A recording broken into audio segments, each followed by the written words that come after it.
Bounce, bounce, bounce. Hello, hello. We're live and recording the isolation seminar. Yeah, we're going to get this kicked off. We've got a whole room full of really interesting people all ready to get incredibly geeky about contact juggling and isolation in particular. So I'll do a quick rundown for people who are maybe jumping into this and don't know exactly what it is that we're going to be talking about. Because it's quite a general topic. It might seem like quite a general topic, but hopefully I'll kind of define some terms right now and it should make a bit more sense. There's a sort of tradition in the way that contact has been put out there that there are three branches to contact. You've got your multi-ball, you've got your rolling, and you've got your isolation. This is kind of the old school way of thinking about it, that these are the divisions and each one has its own particular set of techniques and rules that are independent of each other. But it's not really the case. And today we're going to be looking at that, and we're going to be looking at isolation in particular. It's much deeper than just being one branch of contact. It's one of the ways in which we it's a good way to kind of explore our own internal languages of how we understand what contact is and how we relate to it. It's a way that we give context to what we're doing. It's more than just those original moves. You might have seen those mechanical moves, the palm circle, the grip, the enigma. Well, that's maybe the grip. I don't remember the names. It was a long time ago. But it's more than that. It became a bit of a shorthand isolation for making the ball looking like it's floating. But that's not so much what we're going to be talking about today. We want to talk about how it goes deeper, and it's more this kind of illusion style.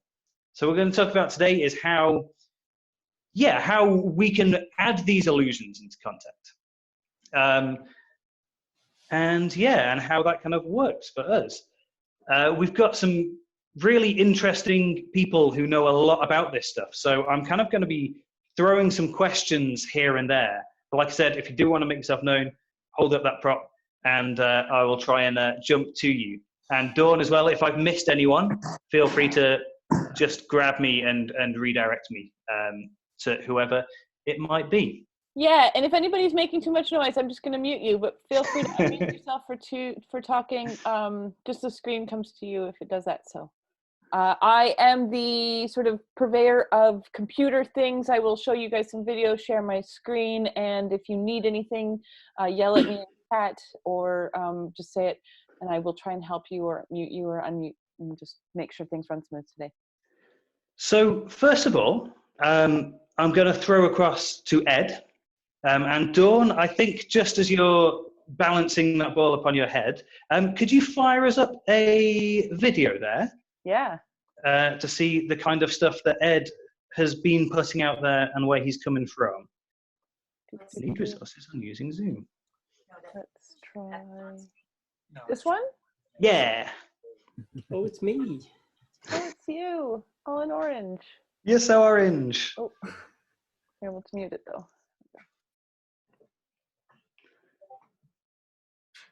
Cool.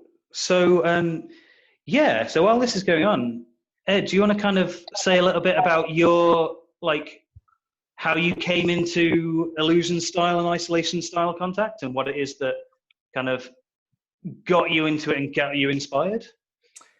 I started off actually rolling more than isolating. And I met a guy in Guildford, Paul Durbin.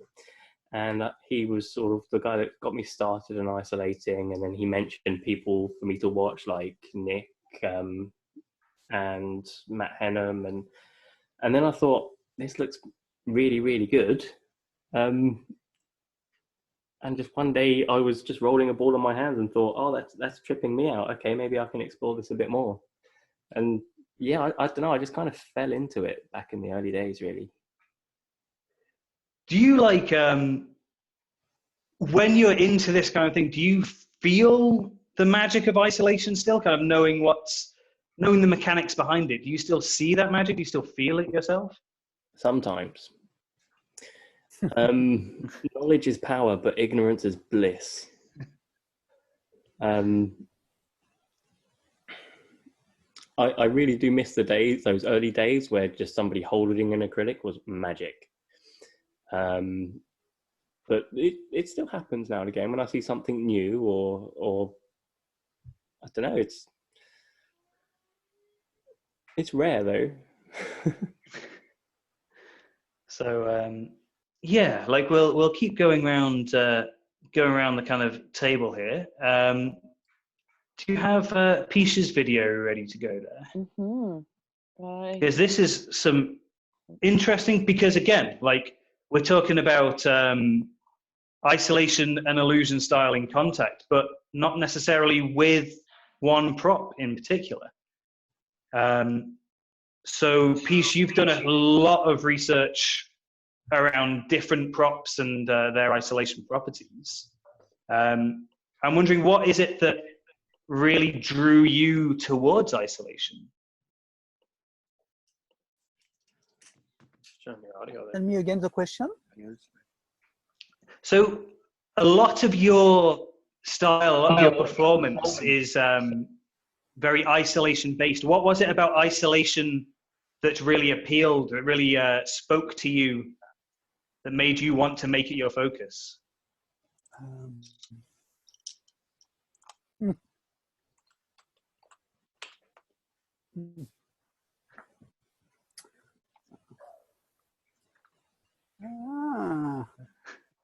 Give me some time. I will answer later. Of course. And like I said, if you do want to answer in French, that's absolutely fine. But do you see, when you look at yourself or when you look at other people performing isolation, do you still see something magical about it? Does it still speak to you in that same way? Very few. I lost the isolation for a long time now. I mean, the effect of the isolation for me. But when I watch other people, for sure, I can see it. When I watch myself in video, not so much. Not so much. I wonder, do you think it's an important thing to be able to feel that illusion for yourself? Or do you think it is a very technical thing? It's important for sure, but there is not only isolation. So all the anti-spin, all the trajectories, when I see the trajectory that I want to do, I'm satisfied. I love this so video, when I by the way. see the isolation, it's not magical, but I'm satisfied anyway. I see that the object doesn't move, it's enough for me, but it's not magic anymore. So you're looking for a very clean technical isolation rather than the magical illusion.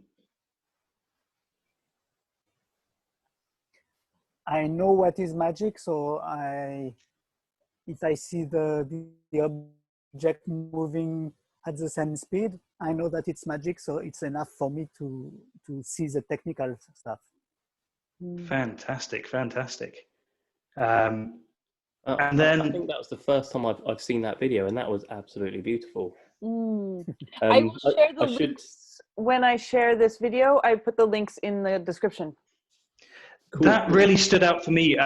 Like I said, there's really good videos of you, Pich, with the crystal, with the multi-bone, with the crystal doing that kind of isolation. There's something about that hoop video in particular that really speaks to me on this isolation level, that there is a magic to this, regardless of what the prop is. There's an intention of cleanliness to it. No, so the intention we will talk about it, but I think the clear trajectory linked to the intention is the powerful of the graphic manipulation. And one of the tools of the graphic manipulation is the contrast between the motion and the non-motion. So between the isolation and the motion. Really interesting, like painting a picture, but with a magical object. Oh, for sure. Fantastic. And then, so another angle that we can take on this stuff. So we see, from Ed's point of view, this very kind of internalized, we'll talk about it later, but that the intentionality, this fractal kind of thinking, we'll get into this stuff. The very technical, knowing the location of things in space, the trajectories, the patterns you can make and how clean they can be and how magical that can be. And then we can see that isolation or this illusion stuff doesn't need to be based around these kind of classic techniques that are taught as the basics of isolation. And we can have Brandon's kind of really touching infused. I think we've got a video somewhere there, if you've got that on the go, Dawn. Oh. I'm going to keep you on your toes. Yeah, I'm just cleaning my thing. Okay. I didn't pick a point out, but we'll just do a random. Look at the part of me that feels like it knows where things need to go. With an exclamation mark, like this is what needs to happen. And then I want to just change one thing. Fantastic. So good. There's some mute problem. Yeah, we've got some audio from somewhere. This is what needs to happen. And then play a game with yourself. Thom, I can't fix it when I'm screen sharing. Oh, well, that's good. We go back to the regular feed. That's perfect. So Brandon, so this is this different style of illusion altogether again, with all this rolling and all these pivots and tutting and things. So kind of what's been your angle into all of this? Honestly, it was just from playing around in the dance scene, whatnot, here in the States. Just everyone loved what I was doing with the ball. I'm like, well, why not be able to intermix the two? And just I'd seen, I think it was like Colin years ago, there was like that Delaware 2 video where he was doing some tutting stuff. It was all like grips. I'm like, well, why can't you roll with this? And it just kind of went from there. Basically, it's just freeform playing with like, all right, how do I get from A to B with the tuts to keep the ball moving? Is how that works out for me. Well, it's funny, like coming into this, you were saying that you didn't even consider yourself too much into the isolation kind of aspect of contact. But I don't know, I feel like there's so much of that illusion stuff at play in your work. I don't know if you see a division between the two. And I definitely feel some of what you're saying. Like there are definitely elements where there is like bodily isolation going on with a lot of the stuff I do, but typically I personally tend to not focus on like making isolations the hard point to sell as it is. I'm just kind of like doing things, like going weird moves has always been my thing, you know? And so the tutting style is just a shoe-in once I figured it out. I guess kind of throwing to you and Ed, to anyone who wants to join in on this, but I did say that like isolation, the word is a borrowed word out of dance, out of mime. Do either of you have like a good like definition or a simple way to kind of put that across to people who might not know where that comes from? I think when I used to teach workshops, I would often start by getting people to think about this word isolation and think, what does it actually mean? And when we isolate something, we separate it from everything else. And so the idea for me behind isolation is something is separated, whether that's something that's still or something that's moving. If you're aware of everything going on, then everything is all doing one thing, but there's one thing that's doing something very, very different. And that's the bit that you look at. That's the bit where the illusion lies. That's the magic. And it's all about being able to isolate that one thing, whatever the hell it is, and working with it, playing with it. So I think an even better way to phrase what you just described is that you're drawing attention to strictly that particular element. I think that'd be, boom, yeah. And I think this is when we talk about clean isolation. And this is where it goes even outside of this, like saying isolation is one branch, saying isolation is this set of moves, like clean contact, clean graphic manipulation, any of this stuff. It's that deliberate precision is what makes it clean. It's the one thing moving and everything else being still. It's what's really still and everything moving. There's so much juxtaposition you can play with. Yeah. But sorry, Pich, were you going to? When I was thinking about the definition of isolation, long time ago on .org, contactjuggling.org,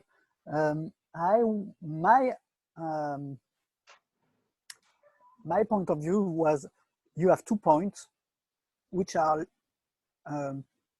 always at the same, which are not moving together and which are linked by a moving link. If you have the ball, the other point is the floor, and if you move with your body, it's connected, but the ball and the floor doesn't move together. L'un par rapport à l'autre. Je ne sais pas comment on dit qu'un point ne bouge pas par rapport à l'autre. Yes, yeah. No, I know this is like a fixed point. Yeah, and so if you think about that, you can have two points, and if they move into space, but they are connected. For me, this is kind of isolation also, because they are not moving. Yeah, in relation of my definition. So nobody was following me on this, but for me, these two balls are isolated together. And yes. Follow me? Yes. Yes, agree. yeah. And agree. I would, so to continue with that idea. So when you have those two balls in relation to each other, do you also have the floor? Is that then a consideration as well? When do you add in the space? No, but I mean, I have to choose which points are connected together. The floor and one ball, or two balls together, which are moving in space everywhere. The floor is one object in this definition. Yes. Yes, yeah. So in the definition, like I was about separation, Pich is about connection. That's really interesting. Really interesting. Yes. No, yeah. I don't know. I think so. And do you think that's in some way connected to the dance influence that we talk about, the separation that exists in popping and things, and the waving, and how it's very focused on keeping one movement separate from another? Do you think that influenced kind of your ongoing take on isolation? For me, definitely. My definition in my head has come completely from dance, from popping. For me, it's connected. For sure. Yeah. I definitely see it both ways, like, because I come from more of like a liquid background where the object that you're working on essentially is sort of like this amorphous thing that it's your business to make your motions describe exactly how it is. And sometimes those objects are, like Pich says, are connected from a particular point and you move it around from A to B in whatever particular way. And other times it's more simply distracting from everything else, like focus on this particular thing as opposed to connect it elsewhere. Like it really mutes between the two. I believe everything deep in my heart comes from mime. So I'm going to say it's from mime. Everything is miming. The crew in the house. Well, that brings up a really good point. That does good illusion style contact, does it require a knowledge of another discipline, or does it require time spent in another discipline? What do we think? I don't think that it's necessarily a hard requisite, but it certainly helps to diversify. Like the more things you deep dive into in relation to each other, you're just building a strong foundation for everything to come together. And when it all mixed together, that's where you hit that butter zone. How about yourself, Ed? No. No. You could just learn contact and that's all you need. Or you could just learn one thing and just focus on that one thing and you can get it. When you look at something in so much depth, you start to see how it's connected to everything else. The diversification is absolutely beautiful. I love it. But to get pure isolation, it doesn't matter what you're doing it with, what you're playing with. It's just a concept that you can apply to everything, I think. Yes. I like that. Even more than everything. Well, All that's... things, but also non-things also. As you get deeper into this stuff, you do start to... it becomes your lens that you start viewing everything through. We talked just before recording, Ed, about watching swarms of starlings, murmurations of starlings, and being influenced by that, and how that stuff translates. We see that kind of very contemporary view of it. If anyone has additional things that they want to throw in at this point as well, feel free to make yourself know if there's talking about this kind of background stuff towards context. If anyone had a burning point, now's a good time to kind of jump in. Yeah. What do other people think of as isolation? How does it stick in other people's heads? Is what I really like to know. Well, it's an interesting question. I just talked to Thom this morning because Brian was like, don't follow the contact juggling hashtag on Instagram because it's just not contact juggling. It's like people spinning sticks and anything else. And it's just, and I actually think it's directly related to this isolation concept, and that contact juggling is defined by isolation now, and that everybody's sort of applying it to anything, and just sort of now that hashtag is totally diluted because this concept is being applied to everything. I would like to kind of maybe define that a little bit. For everybody who doesn't know, on Instagram I made a post on my story basically dismissing the hashtag contact juggling because I originally followed it for contact juggling. And although I understand, I was honestly excusing people doing contact roles with juggling clubs or contact staff, things like that with the hashtag. I was understanding of that.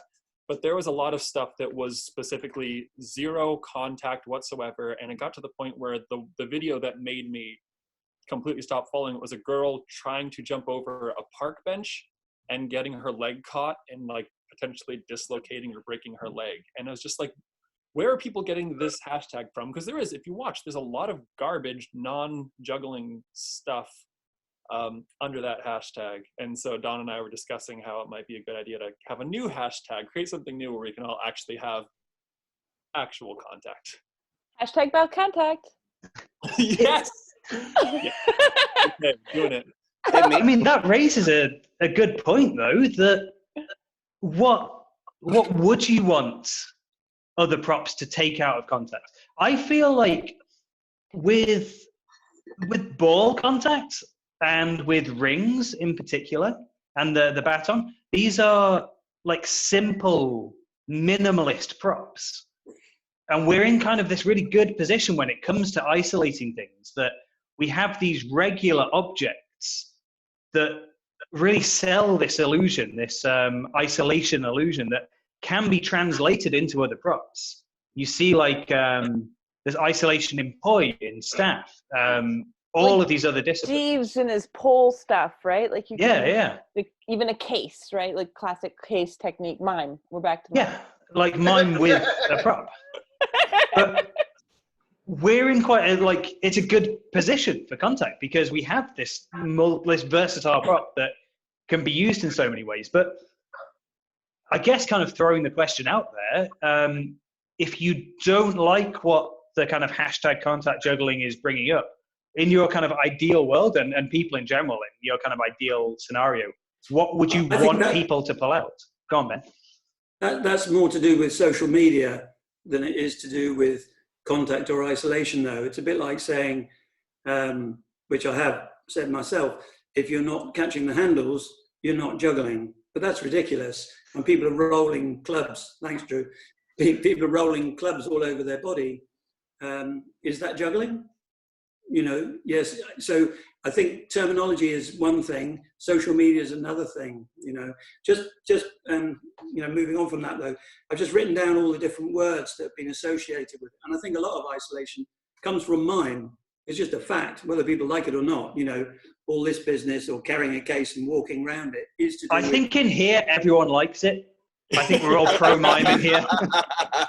I'm not making a judgment about mime, but I mean, to me, one of the things I talked very briefly to Ed the other day, but it's like looking at juggling a lot of the time now seems to me to be about site swap and numbers and all this. You know, that doesn't have anything to do with juggling for me.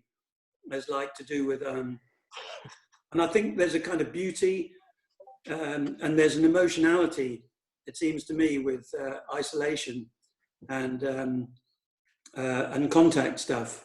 But I think contact and isolation are not necessarily, you know, they're almost different worlds. As it's become bigger, you know, it used to be rolling a ball and doing the butterfly, rolling a ball up and down your arm. Then it became kind of isolation. You know what I mean? It's like there are seminal moments where one thing has kind of changed to another. I remember all the jugglers laughing at poi, you know, oh, well, poi is just for juggling for people who aren't coordinated, ran the old gag. But look at what people are doing with poi now, and the crossover between juggling and poi is massive. So this whole hybridization of our props and the way that we use them is just because we're influenced by the different areas of juggling, or, you know, the various different things that constitute that. To take that, I'd love to kind of throw that towards Pich with this idea of graphic manipulation. I think that really fits into this. But this debate of what is juggling, what counts as juggling, what doesn't count aside, that the graphic manipulation covers a lot of this ground.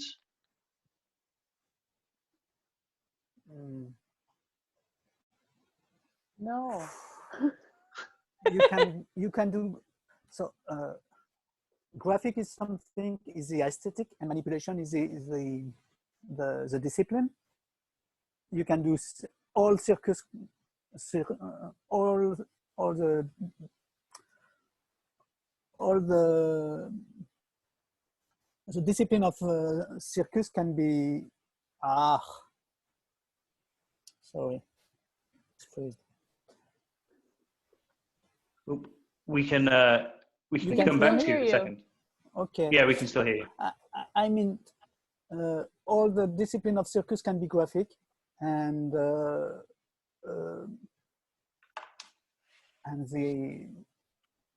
once again, the isolation is one tool of the graphic. When you do trapeze, you can do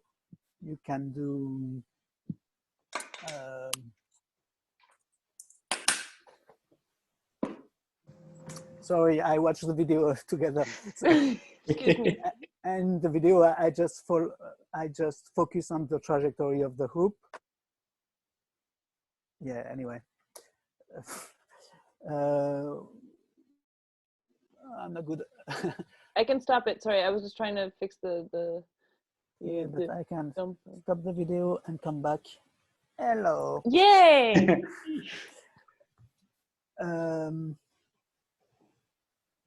I was thinking about many things when everybody was speaking about the fact that for me there is isolation and fixed point.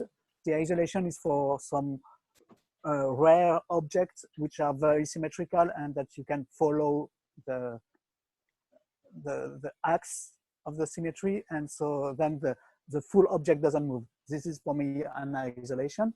The hoop, the ball, the batons with the Michael motion the Michael motion or G40 motion, and fixed point is one part of the object which is not moving. So you can isolate, you can fix any point of any object for sure, of any part of your body, and it's fixed point for sure. And we can call it isolation as a generic word. And I don't remember your question, Thom. So it's about if all of the other objects are also graphic manipulation, rolling clubs and this type of thing. Like you can isolate a club. So it's a graphic is an aesthetic, and so you can apply it for any props. The idea of the graphism is to be conscient and to have the willing of drawing something in space. If you have this willing, then the audience can follow it. If you don't have the willing to when you throw a ball together, if you don't have the when you throw a ball in the air, if you don't have the willing to draw the trajectory of the ball, then you don't see it, and the audience doesn't see it neither. The picture wasn't drawn. Yeah. The intentionality. Blake, yes, you wanted sure. to 100% of this is the key word of graphism: intention. Oh, we're going to dive into that. We'll focus on that definitely next. And Blake, you wanted to jump in on this. I know this is kind of your wheelhouse as well. Hello, everyone. Hi. Ça va, Pich? Just, I think one mistake you can make in this discussion is thinking that mime itself is clearly defined. It's been disputed basically since what we consider to now be mime was, in and of itself a rebellion against an earlier form that used objects. In like the pantomime tradition. And some of the formalized language of isolation comes from, that late 19th century Pierrot Leclun kind of stuff where, the walk, they would have the scenery panning by behind. People turning the crank and making those kinds of effects. That theater was very effect-based. And then it was Etienne de Creux in the modernist era who came up with what at that time was called corporeal mime, because it only used the body, which is kind of now what we consider to be mime in its formalized sense. But that's been disputed its entire history, and things like the suitcase, the vaudevillian tradition that people were mentioning, there are schools that would consider that not to be mimed. So we don't want to say, okay, contact juggling relies on mime, because then what is really mime in terms of creating an effect? You can create an effect with an object, or you can create an effect with your body, but it's your body in relation to an object, especially if we're counting the floor and the perspective of the audience as two objects that exist given any circumstances, whether you have a ball in your hand or not. So trying to connect it to that kind of tradition when that tradition itself is kind of atrophied and really distinct in a lot of ways in terms of who you ask what it really means to do mime. I don't know if that's like the right tradition in terms of establishing our roots, but creating an effect, as Pich was saying, and understanding the relationship of objects transcends any form that we would call mime or not mime. So can I ask a question here? Is that what if we just say de Creux style, or is that like, is it specific to him what we're talking about? Yeah, but go and watch de Creux videos and tell me if you think that that's mime. There's videos? I mean, it's so, oh yeah, tons on YouTube. Links. From like the 50s and 60s. The only mime I ever like did was a person drinking a glass of water. It's like 50 steps to drink a glass of water. Yeah. And it's so heightened, it almost becomes unrecognizable. It's amazing. That's the only style I ever did, because that's the style I was taught here for a while. And it's so that's my small experience with mime is related deeply with the Creux style. If we could find some links to share somewhere, that would be great. Liberating it, like in the modern tradition of modern art or modern architecture, he was liberating it from what they considered to be like the gilded, overdone, romantic ideals of the 19th century theater, and stripping it down to only the body and the forces that the body can represent, without like smoke coming down and the image of the moon hanging on strings. This is the heritage of that form. And a lot of the ideas we have about modern theatrical effects, and even people who are working in this field went on to make movies. They were like the first movie effects people, because they had been working in this form of theater where you were trying to get people to come. So you'd have every single thing that could go off, every effect that you could possibly imagine, with stock characters a la Looney Tunes, like we would see today, episodic things you recognize, catchphrases, a whole language of movement that people would recognize. So that was mime before what we now consider mime came around. So mime history for everybody. Thank you. That is wonderful. I'd like to kind of draw on that just for a second. I remember in a previous discussion that we had, like you were talking about how there was a much more of a narrative focus often as well. It's really bringing in that emotion, that narrative on top of the very corporeal movement stuff.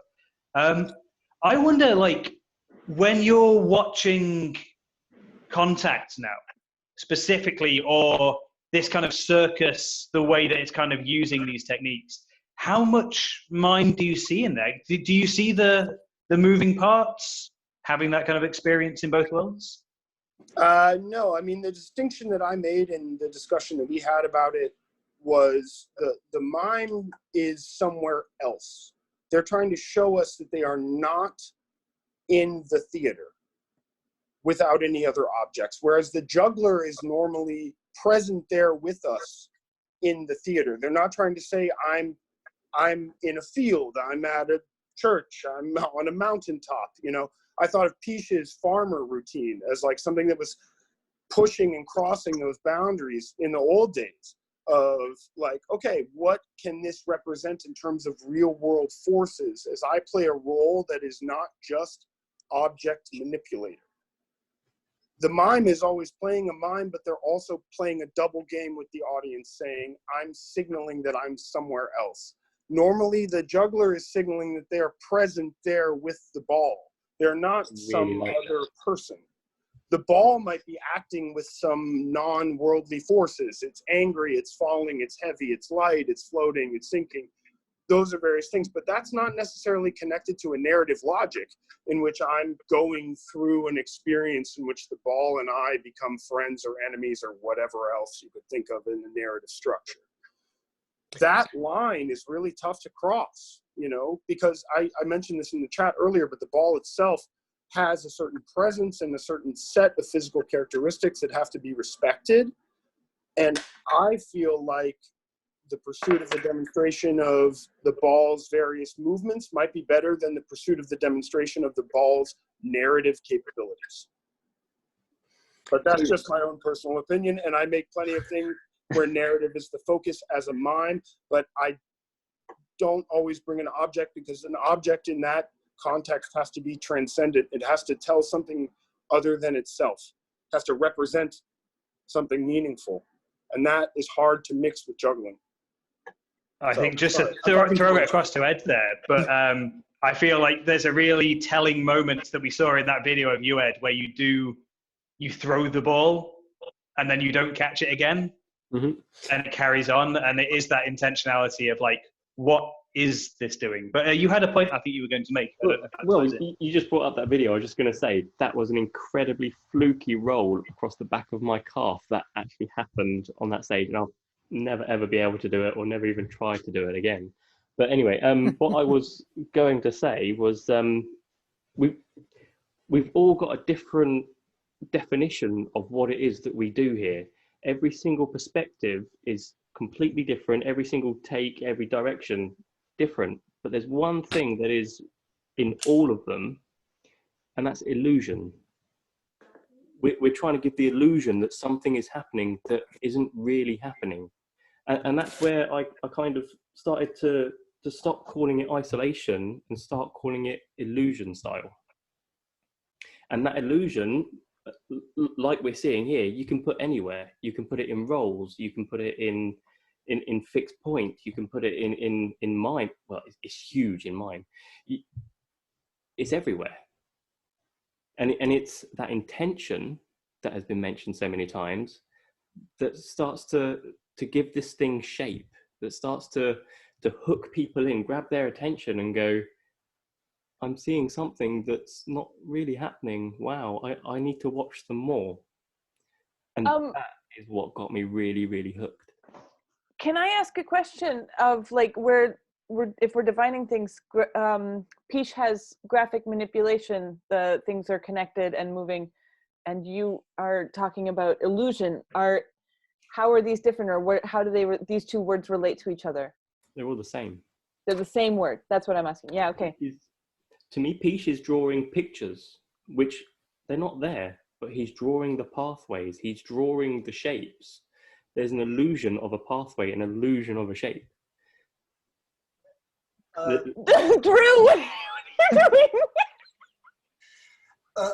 The way I like to think of it in regards to like that distinction between the normal isolation illusion stuff and graphic is just like kind of graphic to me jumps up into like a meta level. There's like tends to be multiple objects going to work in concert to create the illusion, as opposed to typical contact stuff where it's just the body in a singular sphere in most cases, from what I've seen. I think from what Pich is saying is, regardless of the discipline, that it is about the ephemeral image that's being produced, regardless of if it's being produced even with a prop. That the focus is on the final image that's in there. Which again, this is where it gets confusing, and this is why I think it's really good that we've got so many people from different places here, because this is an ephemeral art. What we're producing isn't a sculpture that you can look at from different sides. It's at any moment changing from a different spectator's point of view. We try and put it in a camera, but that's not right because it's not three-dimensional. It's a different version of that image. It's like a still shot is different to a moving image. So how then do we understand that? If this isn't something that can be carved in stone, if this isn't something that can be labeled like that, how do we understand it? And with that in mind, how does that inform our practice? How does that inform our creation? This is that internal language stuff, that monologue that's going on inside our heads that really like feeds into this. And so Brandon, like your style has this very, I don't know, there's a cohesion to it. I think that's fair to say, with especially the tutting and things. Like, do you find that a limit, or do you find that the way to be creative? Honestly, I don't see it as a limit at all. In fact, there's a quote I once heard that really struck home for me, which is that restrictions breed creativity. And consequently, limits are actually a good thing, and in turn become limitless depending on how you choose to approach and where you want to go with it. And what's your kind of like process when you're getting into that stuff? How far are you thinking ahead with these sequences and things? Are you letting it happen and just knowing that if I'm making these angles, it's going to get there, or are you planning it out ahead of time?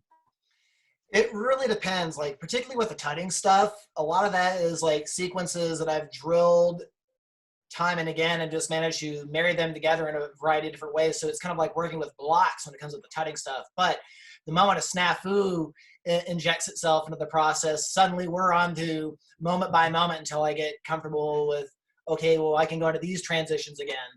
And that's where, honestly, where some really cool creations tend to happen, is just those moments of oh shit, trying to keep everything going and cohesive. And do you find yourself like thinking in right angles do you get to that stage where you can just sort of instinctively let it go? Oh, absolutely. Like they're just once, I don't know, it's kind of like riding a bike, you know, like once you've done it enough, it just becomes second nature. You just do and allow to play freely without having to think about it too much. Like, honestly, with the tutting stuff though, I find that it's been a lot harder to, as I've gotten further and further into it, to necessarily free form with, as opposed to getting stuck in like particular pattern sets. So I have to actively fight against those trappings of, okay, I go here in this case, then I would go here, like having to controvert that, you know. I was going to ask you, you were talking about how do we look at things now. I was going to ask Drew if he's got like, in a sense, like a historic view. You know, what was the book called with the butterfly effect on the front, for example? And like, how's it changed from a rolling thing to a multi-ball thing to an isolation? You know, there is a, thank you very much. Yeah, that's the one. James is, what's his name? James Ernest. Yeah, James Ernest. But Drew, I don't know whether you feel like that's, you know, you've got an overview of the way that it's moved over time. Putting you on the spot.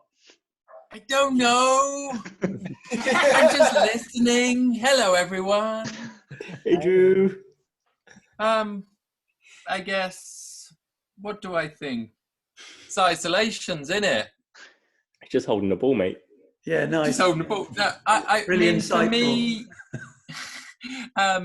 what would I say? Isolations for me are about an illusion where there is something that is looking like it's floating, and it's probably being supported by something that looks like it's moving, and it creates an illusion, and it's really just about the illusion. And you could take the same thing with Pich's wonderful description about connecting two things, and it's like in this case you're connecting to the ground, but sometimes you're connecting to your hand or to your head or something else. I ain't got anything deep to add, really. It's just nice to do. That was pretty deep. I like them. Well, I'm rolling. They're pretty. And multiple.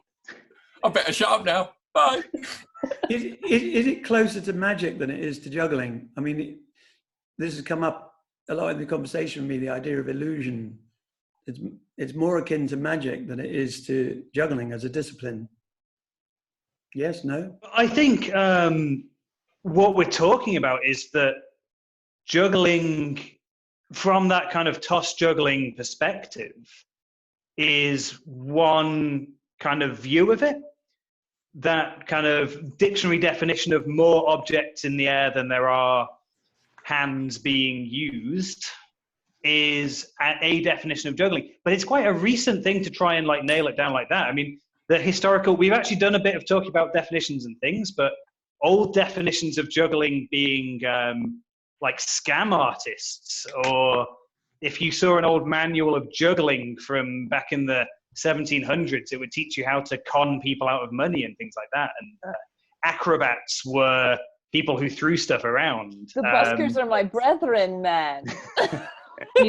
Jugglers used to be musicians, no? Yeah, you would be multidisciplined. You would be an entertainer, but to be a juggler, at least in Britain, I don't know for the rest of Europe or for America and things, this is going back, it was a negative connotation. You were in town to swindle people out of their money, like snake oil kind of salesman kind of thing, and then you'd be off. I have some language stuff. So buscar is the word to search in Spanish, and that's where busker comes from. And jongleur was basically very similar, used in the history of France, from what I understand. But yeah, it was basically traveling, interesting person who did strange things and often needed money. Yeah, so some things never change. But to bring this in, oh sorry. So you could say, going back to the point about is just say just to kind of put a cap on before diving up. Whoa. What happened there? It sounds like he said putting a cap on it and then the bandwidth cap. Wow. Well, anyway, going back to the point of is isolation magic? Do I need to? Oh, shut up, Tom.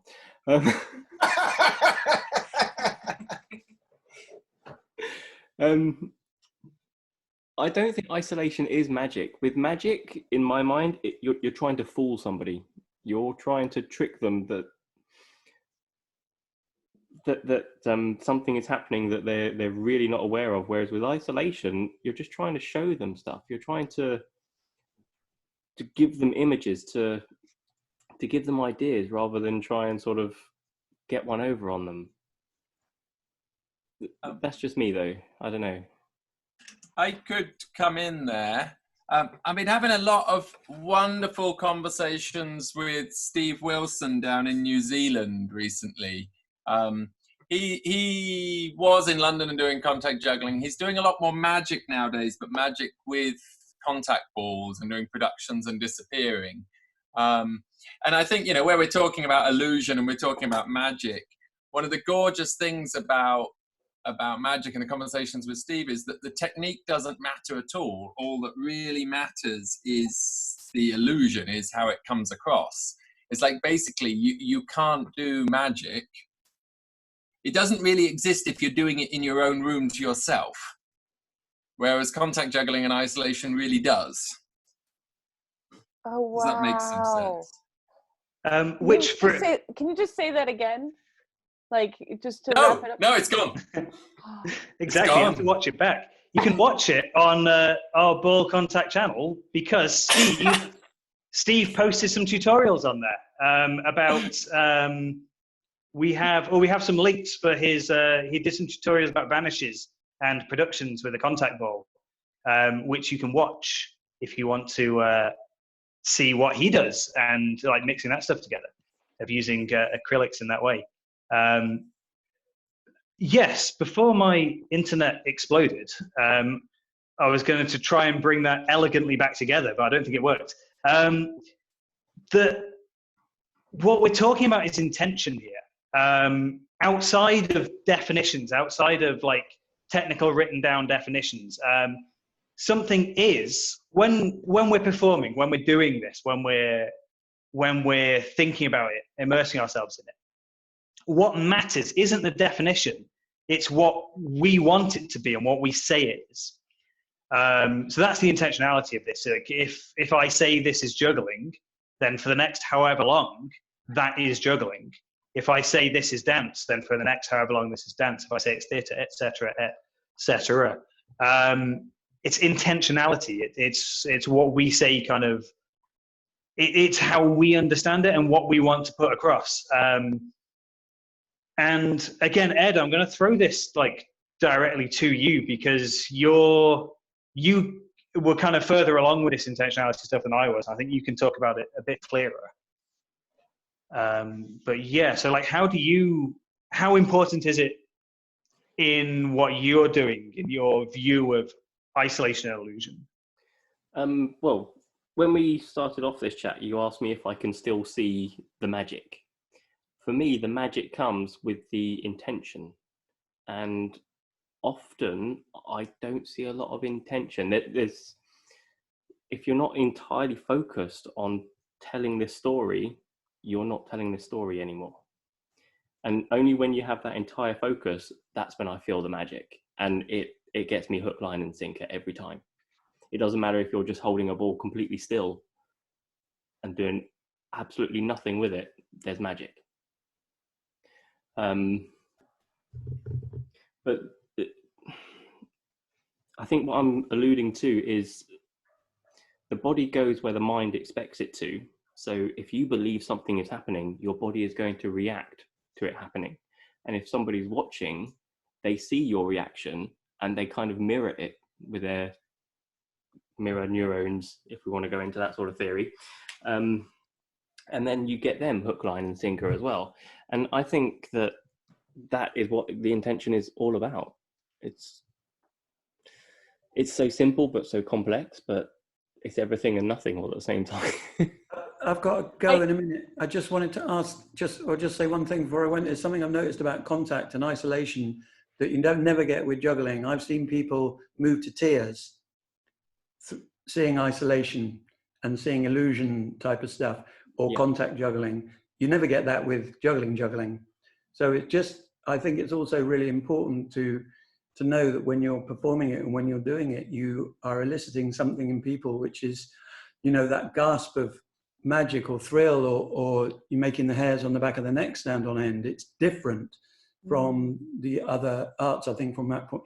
I mean, magic can give you that with a kind of shock or surprise, but not in the same way as making a ball look as though it's floating or something, you know, in the air. And it's, yeah, I mean, it's something I'd like to talk about again another time, but the emotionality of it, I think, is a really critical difference between, you know, this type of juggling and juggling, if you know what I mean. Thank you for that, and thanks for joining us. Yeah, I gotta go. So lovely to see you. Take care, Ben. Take it easy. Good to see you. I like this, like, honest illusion idea that sort of is coming out of this, that it seems to be a shared commonality around everybody's themes here, is that contact juggling is an illusion, but like it's true. There's an honesty about it. That's really fun. I have to say the everything and nothing is very difficult to write for grant applications. They're not. Yeah, good luck with that. They're not so convinced by this, like, it's all of the things. So sometimes, you know, locking it down helps. But what Ben was just saying about the emotionality of it, that humans are emotional beings, and when we can feel an emotion towards something, other people pick up on that. And if we can give ourselves this emotion towards this inanimate object, there's a massive illusion, a massive fishing rod right there pulling people in. Oh, Thom, are you back? We've kind of lost Thom a bit. That's all right. Oh no. It's okay. He's just, you know, supposed to be leading, and that's okay. I can do this too. I have everything here. The intentionality. I just wanted to add really quickly on the emotional aspect of it.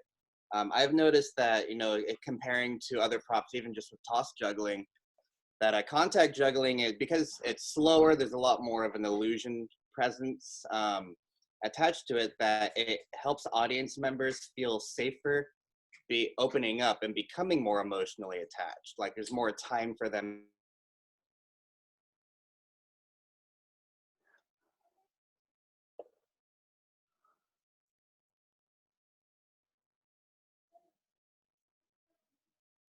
Oh no.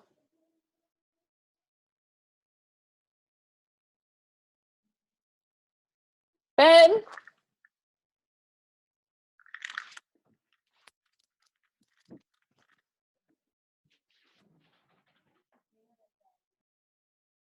What both of you were saying. I don't know why. Oh, yay. I think Thom was mentioning earlier, like the hello, child. Hello, child. He was talking.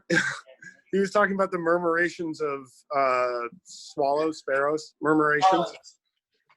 And I think there's something in contact juggling, and we were talking about that emotional investment. Sorry, can people hear me? Yes. We were talking that emotional investment or that connection to what you're doing can be from mirroring things that people see in nature. Raindrops, spirals, certain patterns, certain movements. A sunset evokes emotions in people. There's a slowness in contact juggling, the droplet of water, you know, that draws people on a really basic level, where they're not understanding it in the human context, they're understanding it in an almost natural, mechanical context.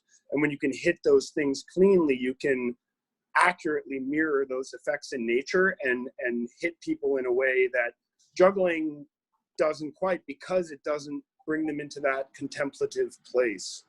And we look at nature and see movements that cause emotions in people that they can't quite express in a psychological way. And there's something about the isolation that draws focus and creates a kind of contemplative presence where people connect with natural phenomenon which is what we're using the natural movements of the ball to create that effect. And so that connection to nature, I think, is really important to me in terms of learning as a juggler and understanding what draws people to what you're doing. Beautiful. Balance as it's reflected in nature. Absolutely, completely agree. Years ago, that's exactly where I was. I would spend a lot of time just being completely still, just almost shutting my brain off and just being completely perfectly in that one moment. And at that point, you start to see all of these patterns around you, all the natural patterns of things that just move together and interact. And I really wanted to take that into my contact juggling. And the only way that I found of doing it was just to hold the ball and to make the shapes, and to break down those patterns into their core pieces made them a lot easier for me to understand and to replicate. And yeah, I completely get where you're coming from and completely agree that to me is the holy grail of isolation. Thom, are you back? I think I'm back. Okay, great. Oh, and Pich is back too. Okay, we had a few. The internet around the world seemed to have seemed to briefly explode. I think we're blowing it up with all this talk of illusion and isolation. I'm so glad. While you guys were gone, we found the Holy Grail. Sorry. You really did. It's the Dybbuk box. It's the Dybbuk box. It was, yeah. Yeah. So I wanted to sort of ask Pich if he's still here. No, he's not working. Wait, is he isolating? Yes. I think he's isolating. About his intentionality. He seems to have and we were really going in that and we're sort of circling around this quite a lot in this discussion. So Pich, do you have things to say about intentionality? Are you there?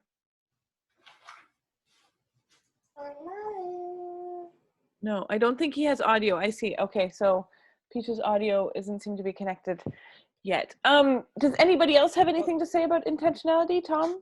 Just kind of off the back of that, out of that discussion that you guys were having, very much related to this kind of isolation, like you're saying, Ed, you're kind of holding the ball and making the shapes. Is there space to have that same intentionality, have that same focus, that same drive on replicating the world around you, but applied to rolling, applied to all the rest of the stuff that comes with juggling and with contact juggling? Is it possible to have that same intentionality in that wider space? Absolutely. Absolutely. I'm back. Yay. Hello, Pich. Yeah, absolutely there is. I don't think I ever managed it, but absolutely there is. So did you feel a division in your head, like this is the illusion style that is bringing me, that I'm got this intention with, and this is the rolling, this is the other side? Did you feel a division there? Not in conceptualizing it. The division was in my ability. Rolling and having an extra intention behind the roll, I didn't get there yet. Brandon, I think, is more a good one to speak to about this. Pich sounds like he's got some really good ideas. Throwing it over. Yeah. You mean that you don't have the control everywhere, so you cannot have the intentional? So you need that same technical base to get that true expression, that true intention. Would you say that's fair to take from what you're saying? No, I was asking to Ed. Yes, yeah, that's what I'm asking the same thing, Ed. Oh, sorry, ask again. Oh, go on, Pich. You say that you don't have enough abilities to have for the intention of what you do. It means that you don't have enough control for each part of the motion? Yes, for me, yes. For me, a roll, I could think about it still exactly the same as still holding a ball. Instead of holding it in my hand, I was holding it on my body in different points. So I would think in frames, like when you take a video, you have frames of a video, and each frame is a photograph. And in that photograph, there's intention. And being able to replicate that, to hold that, and to play around with that was something that was above my ability grade so far. That was again, I don't know if we've mentioned it maybe in the when my internet was out, but that kind of speed control, time control stuff coming out of Aragon Boulanger, that you can take these frames in a sequence and you can change the speed, you can jump between, you can, but each time, each frame has to be a distinct image, which I think I can see that in like your work piece as well, that each frame, like if you look at that video, you can pause at any moment and there is an intentionality behind every pose, every moment that you've held. How much is that your intention in that work? Yes, but I don't think I get it. For me, the most difficult is to keep the intention of each motion, each motion. Here, I'm here. At the beginning, Brian, you were talking about to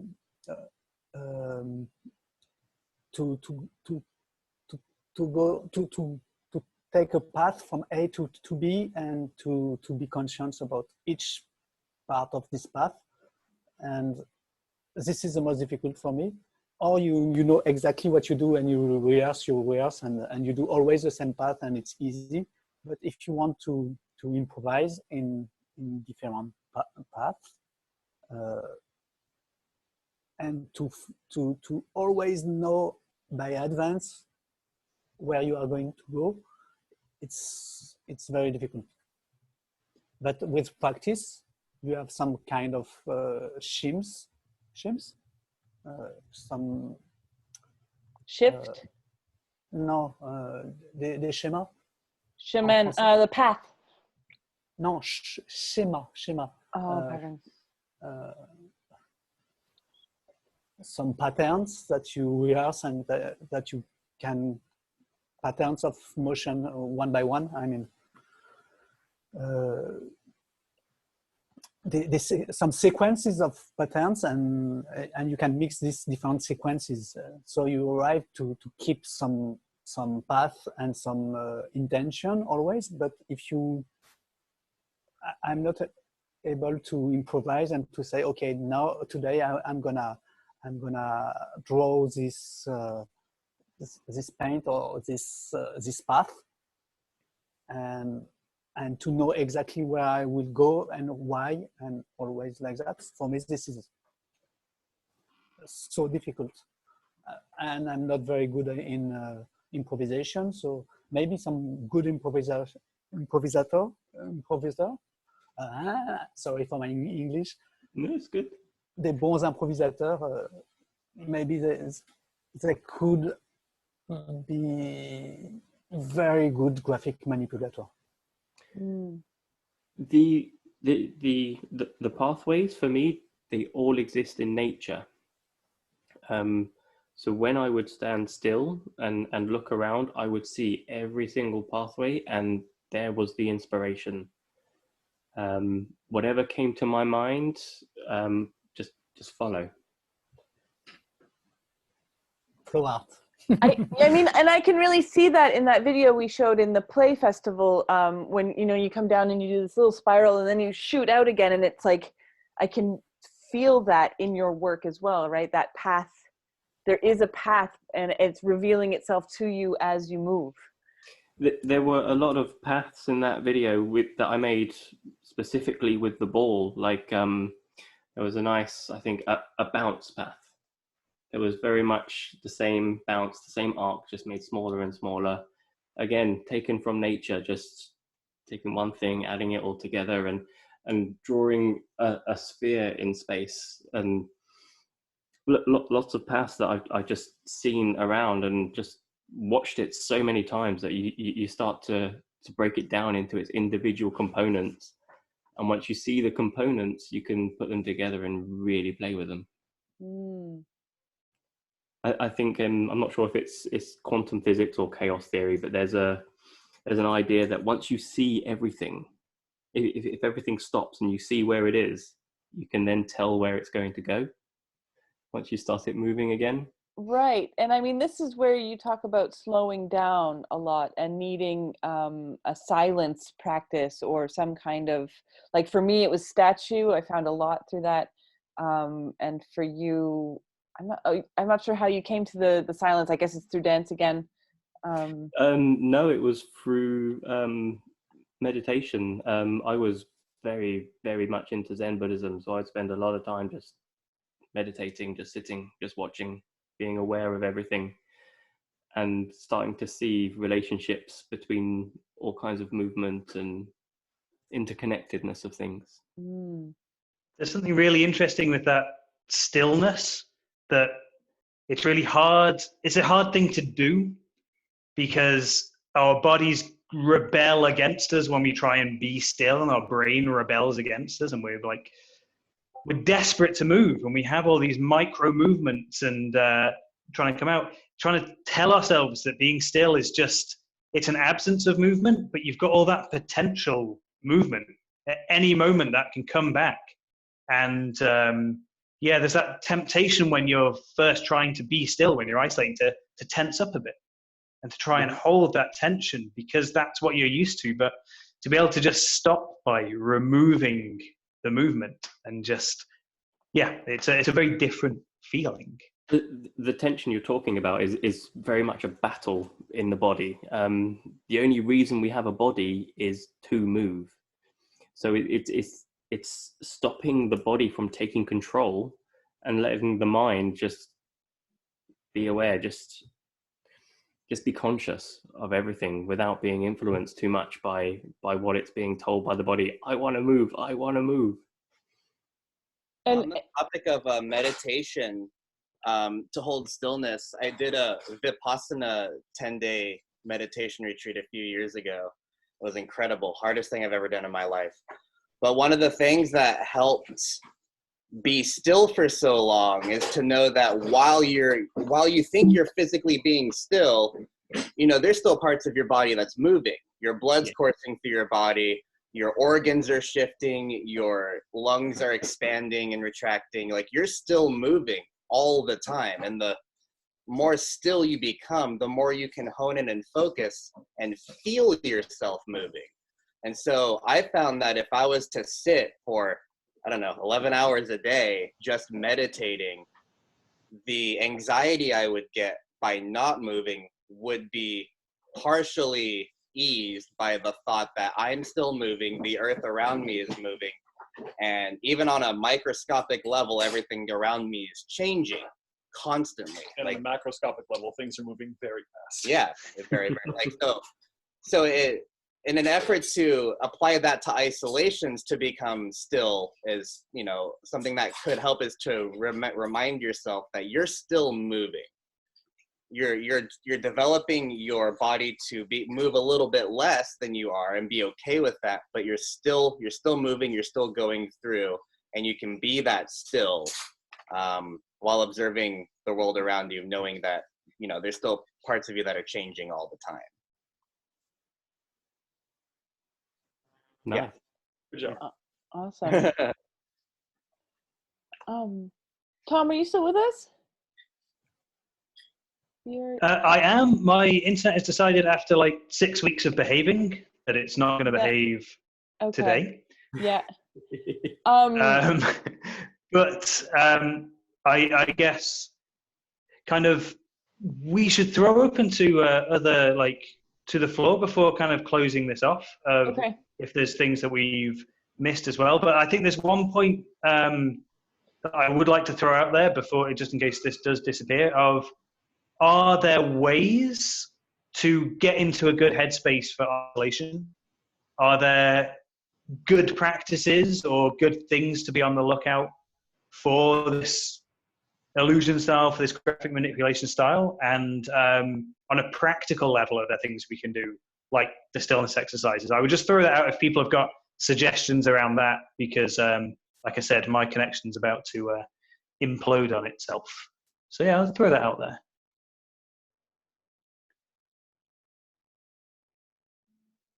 Yeah, I can answer, and if no one else wants to, but yes, quickly. I've been focusing on like breath in contact juggling, and the use of breath, and timing in terms of breath. Where we were talking about rolls and effect. Can you time a roll to be the time of an in breath or the time of an out breath? Your held breath and your empty breath have a limited duration, and that tension is going to increase.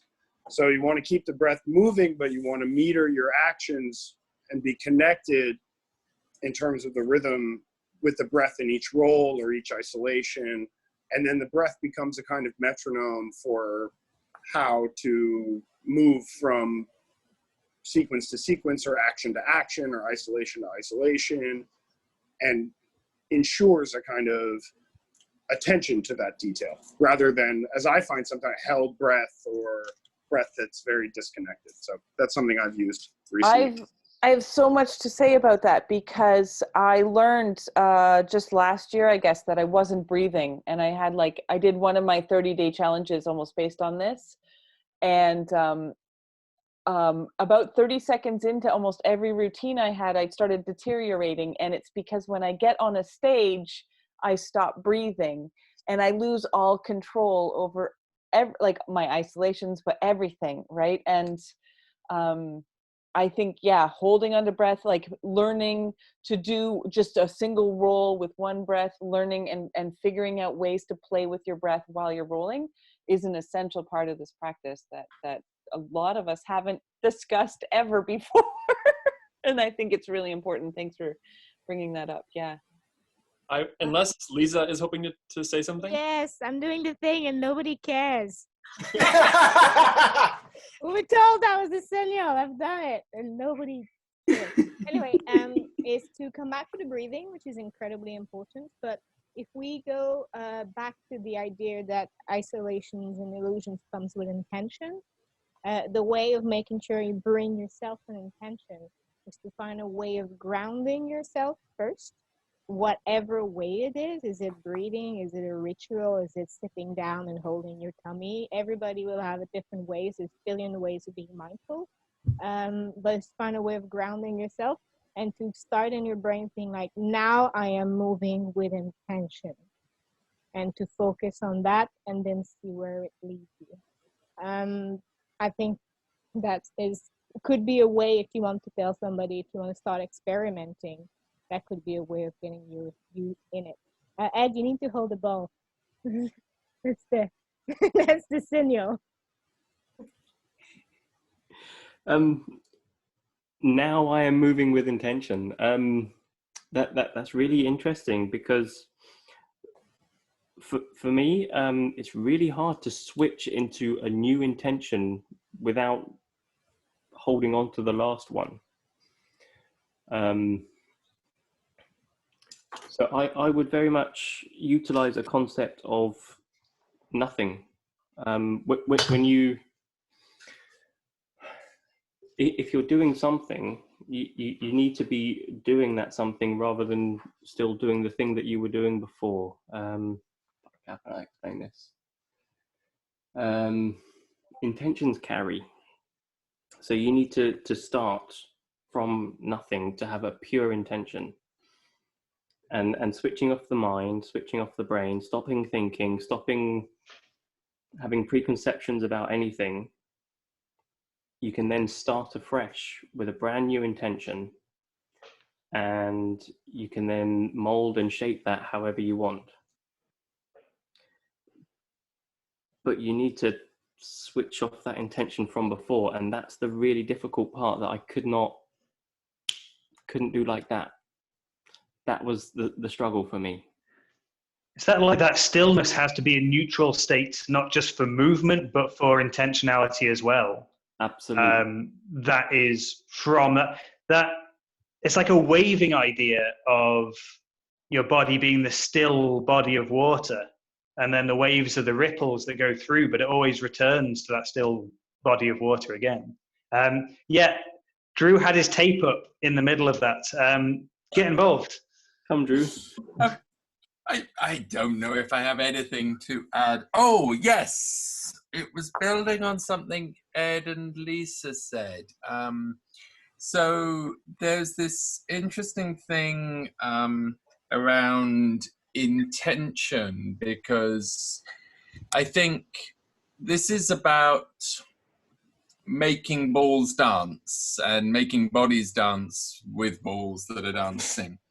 And I always think that feeling, when it really is working, is this feeling of no thought, of no mind, a very, it is the conscious mind, the one that chatters and talks and is verbal, shuts up. And actually your body is doing the work.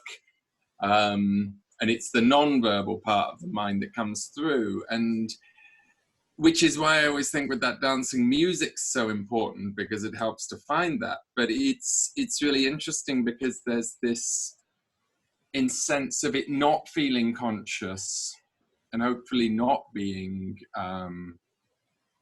kind of conscious mind conscious, but instead that very non-vocal and subconscious mind is the one that we want.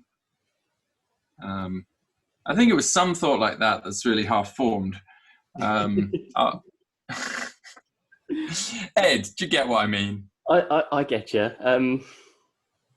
How can I isolate a ball if I'm trying to show you that I'm isolating a ball? Do or do not, there is no try.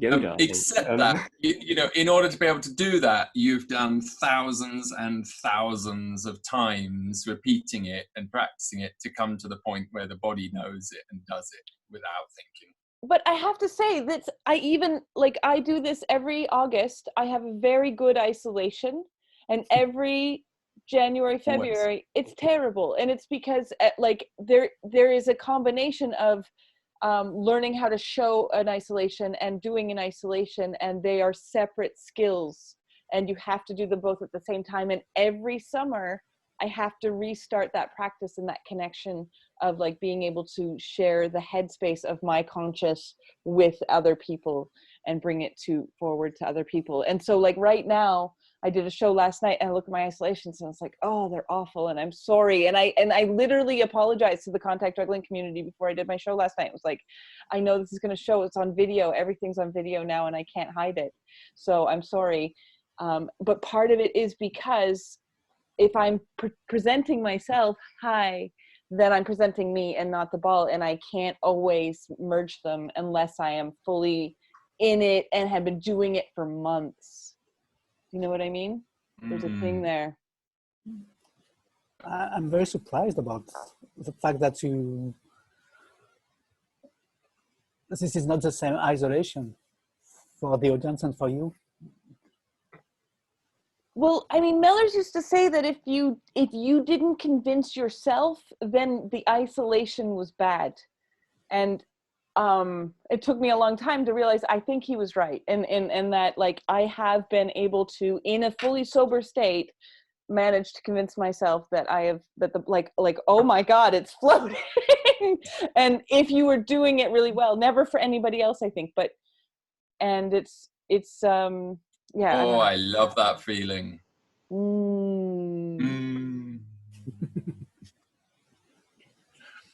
But it's fleeting.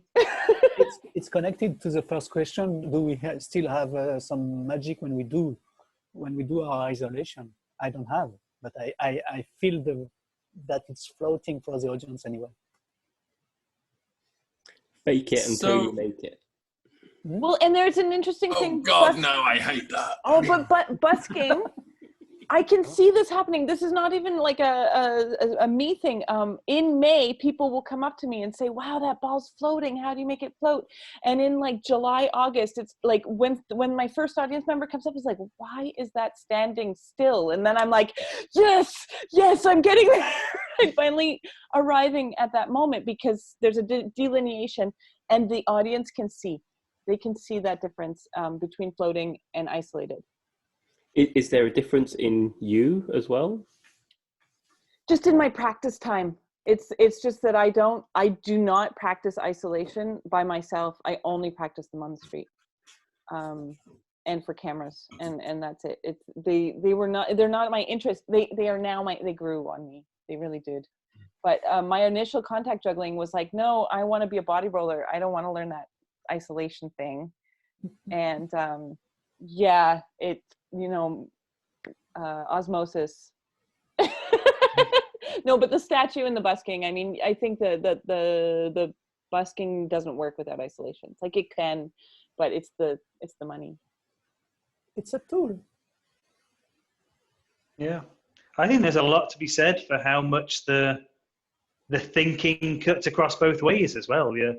The thinking, the same thought process you've put into that isolation, into that polish you've put in there applies to the rolling just as much.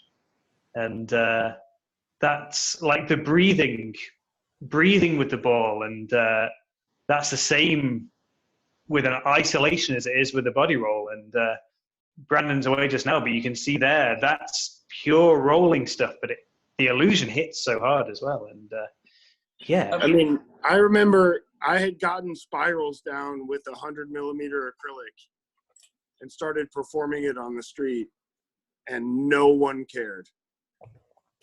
No one cared. Jackknife hits harder than a spiral on the street forever. Right. And a like two-hand palm walk or palms, palm isolation hits better than that trick would ever hit. I mean, unless you made it like in that illusion style, the spiral is a roll. And that's a whole other level of trying to do it correctly. And when I was working on the street in Edinburgh, I started pointing out the tricks. Because if I was chaining things together too much, people would just expect the illusion to be maintained and, it looks so easy. Yeah. So point out a chest roll, point out a spiral, point out a jackknife, be like, hard trick time, everybody. Yeah. And they respond to that because you're letting them know how hard what you're about to do is going to be when everything before has been based on a kind of ease. I feel like that would be a whole... with spirals. I mean, hitting spirals with an acrylic like you've never seen, and people are just like, eh. And then you go like this, and everyone go, woo!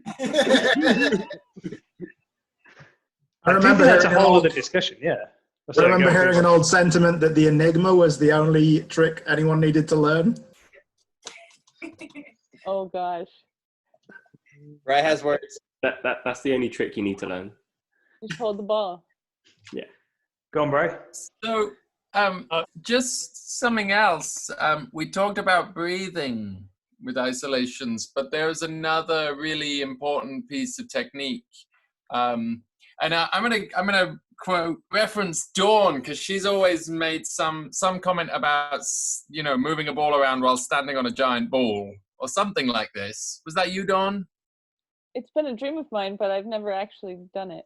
Well, no, I meant the planet Earth, but yeah. Oh, yeah. Yeah, you should stand on that one day. That's a good one.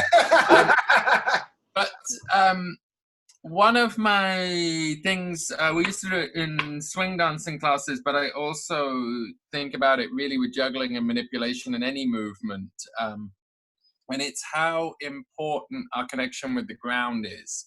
So the shoes I wear are really important, and I need to be able to feel the ground. And actually, so you want them to be kind of light and flexible. But the whole thing was a technique taken from Tai Chi of really feeling with and connecting with the ground. Because if you throw your foot down and you jerk your body, you're jerking the ball, so you're breaking the illusion as you step. And so it's really about feeling the ground and then connecting through your foot, through the ground, through your foot, up through your body to the ball. Like for me, a lot about that technique of isolation. And Ed's nodding. I think Ed, you and I, we used to talk about these things. But you are if you're connecting the ball to the ground, you're connecting the ball to the ground through your foot. And so I just think there's a really important piece of technique there, probably for all manipulation and contact, maybe not just isolation, but super important on isolation. Okay, and Bri has a thing they want to say. It's Ed. I'm saying hello to Ed because you kept saying Ed. I'm like, is it Ed? Yeah. Hello, Dawn. Hello, Dawn. Hello, Ed. You're live. I'm live. I just wanted to say hello, Ed. Hello, everybody. Yeah. Check out Pich. Hang on, let's see if we can get Pich. Pich, make some noise. Pich is here. I'm here. Hello. What's your Pich? Oh, it's so nice. It's like the old gang. I make bake. I bake. I go back. Okay. All right. Drew. Wait. I think Bri had something to say. He's been waiting. I just wanted to continue the busking conversation, but like if we can make this another video. That's a whole. Maybe that's a bigger conversation. Okay. Yeah. Thanks. Sorry. Yes. Carry on. So what it sounded like you were describing there, Drew, was mindfulness and an absolute awareness of not only your body but your surroundings and how it feels, and just being aware of absolutely everything around you and the interaction between you and it. And attention too. Like yesterday I was doing a behind the neck roll, and I was like, I need to write a tutorial about that, because one of my biggest problems with behind the neck rolls is that I lose attention I get bored. It's like do, and like I actually have to say, pay attention, and like in order to get the ball. And it's around 3 to 7 I start losing. If I do 10 in a row, like back and forth, I usually fail around 7. And I have ADHD, so this is an actual problem for me. But I think attention and like where we direct our attention is a huge deal. And as someone who doesn't always connect to that, and it's what is nice to watch for sure when the artist is focused. If it's hard or not, the focus is so nice to watch. Yes, that might be what's conveying this emotion that Ben was saying just before he left, right? The fact that contact juggling can develop emotion is in part because of our intentionality, our attention, our presence in our body, and the presentation of that is what makes this, like, we think it's this, but there's so many things underneath it, right, that make it actually float.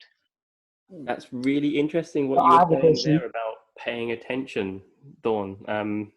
When you do the roll, do you stop paying attention to the roll and start paying attention to your mind, going, pay attention?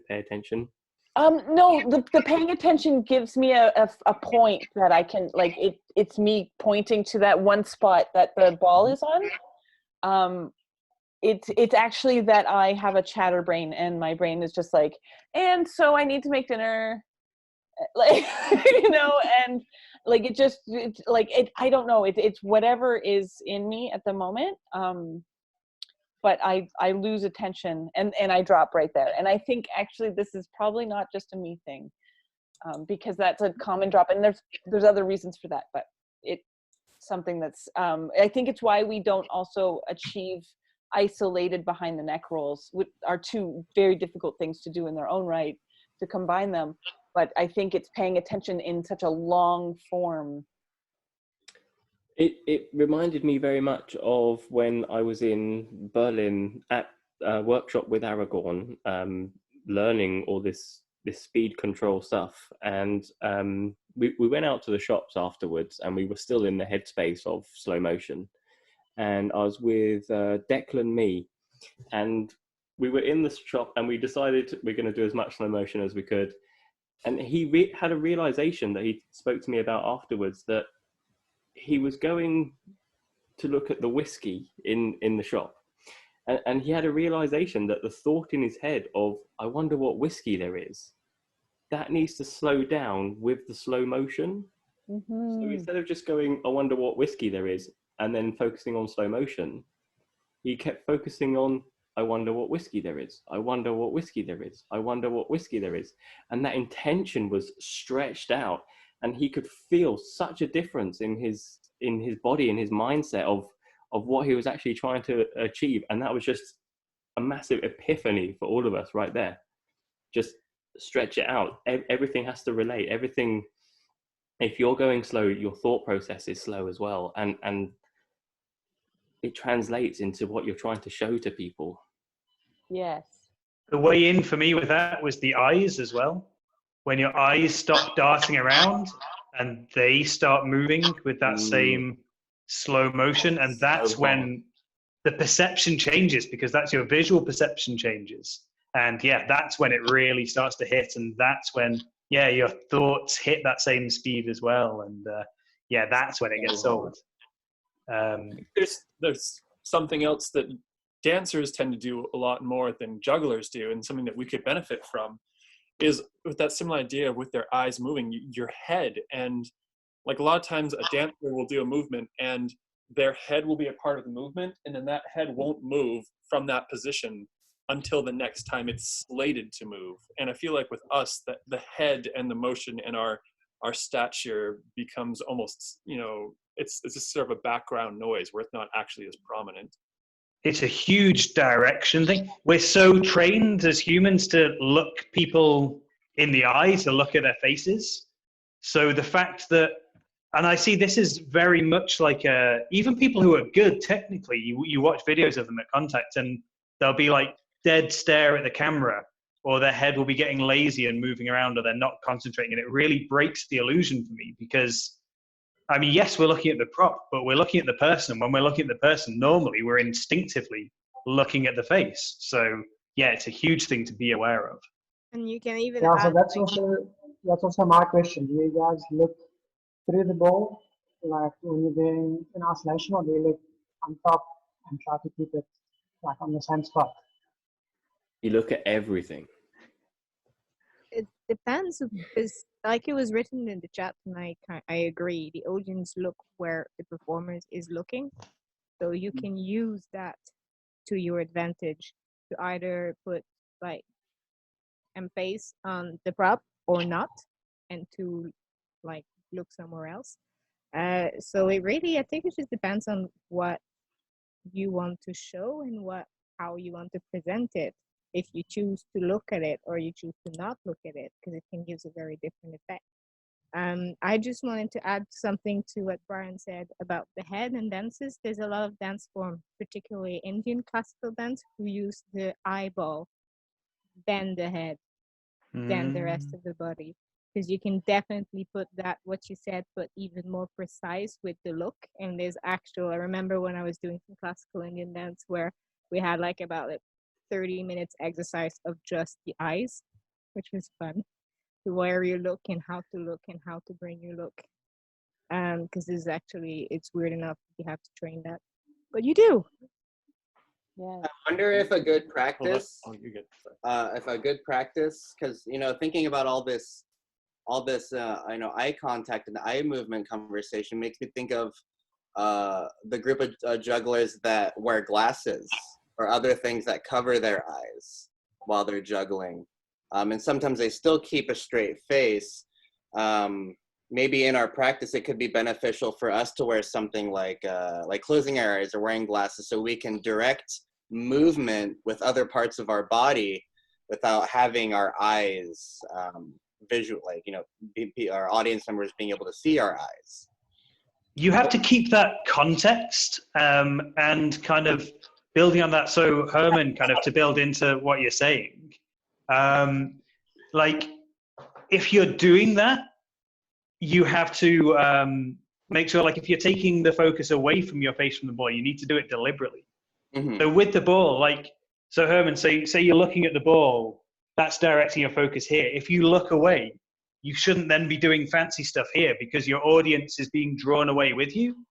Mm-hmm. But if you want to misdirect, if you watch that Ed video when he does that throw, he misdirects by looking in the direction. All of his body intention is going into this throw this way, but instead it's a drop behind.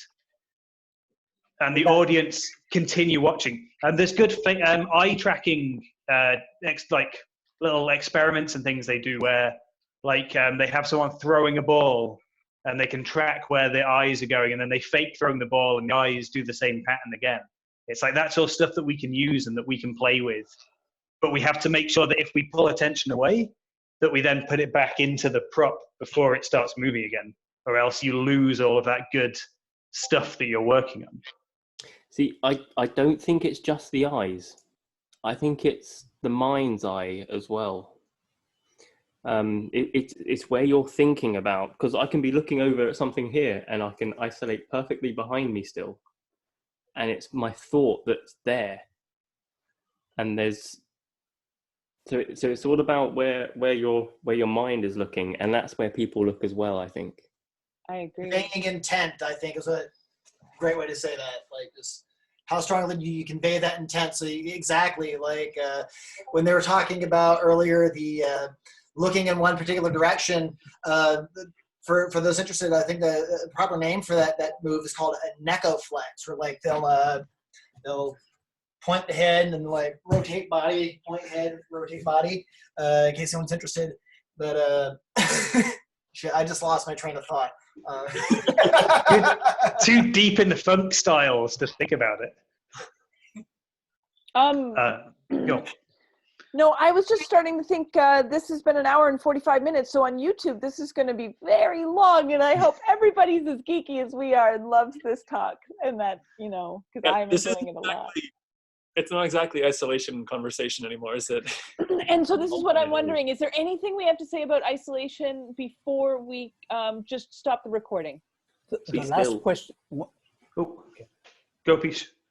The last question was which would be our advice about to work isolation, and I will be more in French terre à terre.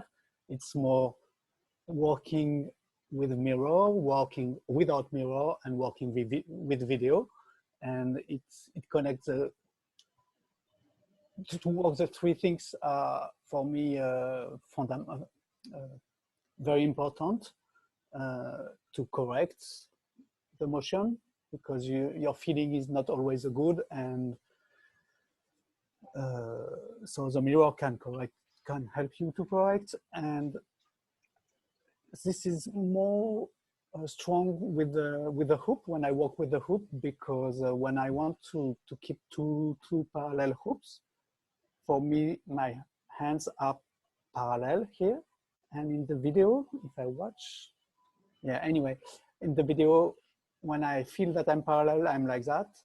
And for the audience, it's changed also. So the connection with what I do and what the audience see and what is truth is, I didn't find this, but I worked the three different possibilities, because I mean, mirror, videos, and nothing.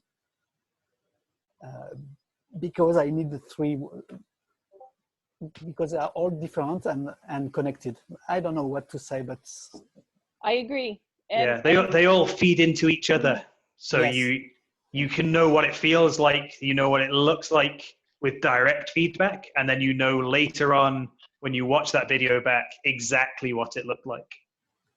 It's exactly sure about the exactly. It's a thing we do in the dancing, because often, well, sadly, a lot of people take dance class are taking it as a hobby, not like to like a career path necessarily. And it's always mirror, follow in the mirror, but you immediately know when you take the mirror away who has internalized the movement and who hasn't, and who have only danced to the mirror. Because if your point of reference is your image, when you take it away, you don't have any point of reference anymore, and you don't know what you're doing. And so it's very important to have the mirror at first to be able to know if you are straight, if you're doing what you want, and if it's at the right place. Because you need an exterior eyes, but you need to remove yourself from the mirror very quickly. Once you know you're straight, you need to remove yourself from the mirror, because you need to feel it, and feeling it is more important than actually being there necessarily. Just to finish before I let somebody else, I think the best way ever of achieving it is to not have a mirror and have somebody else to place you. Is to work with somebody. We had that like in classes. It would be the teacher's job to make sure you were right, not your own eyes in the reflection. So I know it's just people can or cannot agree with me, but that's for my personal experience. And I would even say that an audience is a mirror in themselves, and I often, you know, perhaps selfishly use my busking audience as a mirror. I want to say thank you for that, Lisa. Like, I've heard that before from like other dancers, like mirrors are a trap. So it's great to hear that expounded here, because they truly are. That's why I think video, like reviewing footage of your jam sessions after the fact, is a hell of a lot better than actively regarding yourself in a mirror, lest you fall down that ingrained habit. Pich disagreed with me. You had something, Pich? I just wanted to say that I don't know which is the first one, the most important, maybe the feeling, but anyway, this is not the question. But yeah, all are important. Feeling, mirror, videos, and a guy who is watching you and who is correcting you is maybe the best, but not an audience, a guy. An outside eye. Yes, please. Yeah, exactly. I mean, I know. Sorry, go ahead, whoever. Oh no, I was just going to double check before moving on that Corey, you were going to throw something out there, but we can. I'll let Blake go, because mine was more a holistic thought on isolation as we're wrapping up. So. Cool. Yeah, we'll jump to that next. Yeah, I say to my students, I teach physical theater, mime, technique, and various other things in a room that's meant for dance. So it has mirrors all along one wall that can't be covered up. I tell them that starting off your work in the mirror is trying to do two things at once. It's trying to appraise what you're doing and learn the movement in your body. Begin to practice without looking at the mirror, because it's very hard to appraise what you're doing and learn it. So practice before the mirror, and once you have a sense of it in the body and it feels like you have a bit of mastery, then you can begin to make judgments in the mirror once the body already has a sense of movement. But if you begin from that perspective, you're judging from a place, as was stated before, that might not be informed, and you're watching yourself when you should be internalizing the technique and practicing it before saying, oh, this is the right or the wrong thing to do. That's my opinion. But give that man a medal. Yay. And then Corey had something, and maybe we'll make this sort of the last comment before we cut the recording. Yeah, so my thing just kind of brings us back to the beginnings of the conversation where it's moved. We talked about isolation versus illusion. And I just found that, at least for myself, and where I create a differential between those things, is I find that isolation is like the hyperfixation of the relationship between an object and its specific point in three-dimensional space. Like, that is what isolating something is. Versus illusion is basically the breaking of expectations. Like, people expect something to move a certain way, behave a certain way, look a certain way. And when that is broken, that is what gives you the illusion effect. At least that's kind of where I think of these things. Yeah. Okay. So I just have one thing to share before everyone's finished here. Which, so is this isolation? This video makes me cry. It makes me cry. This is from Drew, everybody, just so you know. It's too perfect. He made sure this was part of our video today. Did you see the recent one of the bird bouncing on the beach with the music? I haven't been watching. Yes. And today I was holding a hand, and the guy told me, look at the tail, and the tail is also isolated. Oh. It's a snake. It's like a multi-ball snake. It's amazing. It's like in dance, that technique the chicken's illustrating is called Cobra. So the snake remark is totally on point. Okay, we're going to wrap this up and finish the recording. And I will stop in just a second. Everyone want to say bye? Bye. Practice juggling more.